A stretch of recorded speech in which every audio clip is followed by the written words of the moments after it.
Wine at the table, and friends gathered round to share it.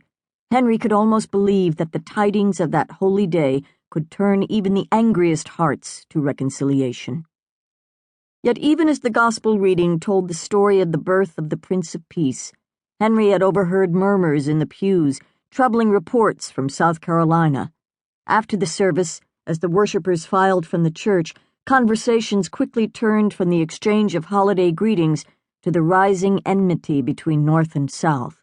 The slave states had been threatening to leave the Union for more than 40 years, but ever since Abraham Lincoln had won the presidential election in early November, tensions had soared, and calls for secession in the Southern press had become even more frenzied and furious.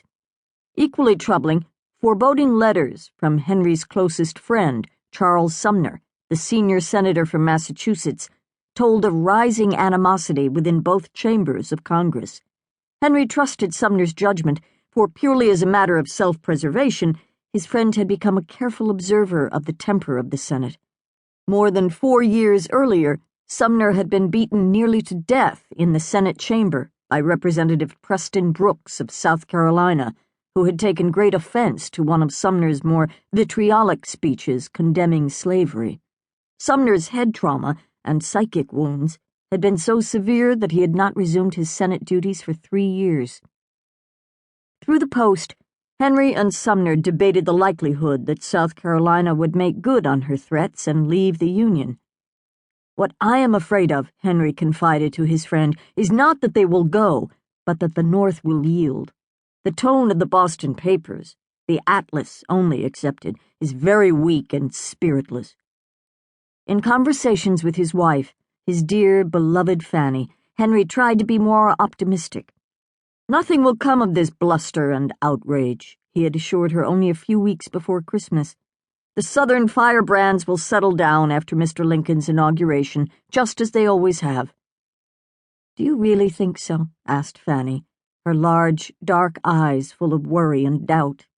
"Their anger seems different this time. The Southern aristocrats seem inflamed by a particular hatred for Mr. Lincoln, and a desperate fear that he'll take away their slaves with a stroke of a pen on his first day in office."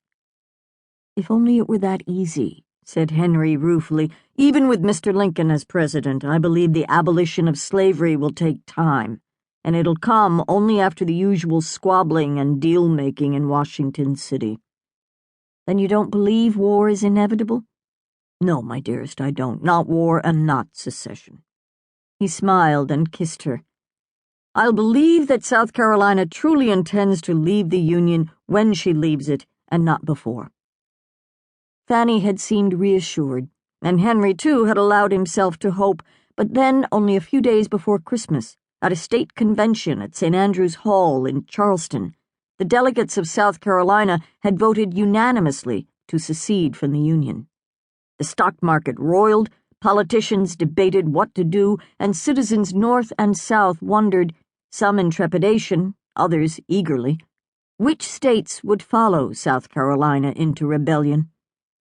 With the Christmas bells ringing joyfully, and his beloved Fanny on his arm, smiling warmly up at him from beneath the blue woolen hood of her cloak, it seemed to Henry almost unfathomable that anywhere thoughts could be troubled or hearts twisted in anger. He patted Fanny's hand where it rested in the crook of his elbow, and felt a familiar surge of wonder and happiness when she squeezed his arm tenderly and briefly rested her cheek against his shoulder. For all his poetical gifts, he could scarcely put into words what an inexpressible delight Fanny was to him, always and in all things. Although they had been married more than 17 years, he still never caught a glimpse of her without a thrill of pleasure. She never entered a room where he was without his heart quickening, nor departed without feeling that some of the light went with her. Henry and Fanny had first met more than 24 years before, not in Boston, though they lived but 5 miles from each other, but while traveling in the Bernese Alps. Henry, alone and grieving the recent loss of his first wife in childbirth, Fanny on a European tour with her father, elder brother, sister, and cousin. At 19, Frances Appleton had known her own share of heartbreak and knew more yet awaited her. Her mother had died of consumption 3 years before. A brother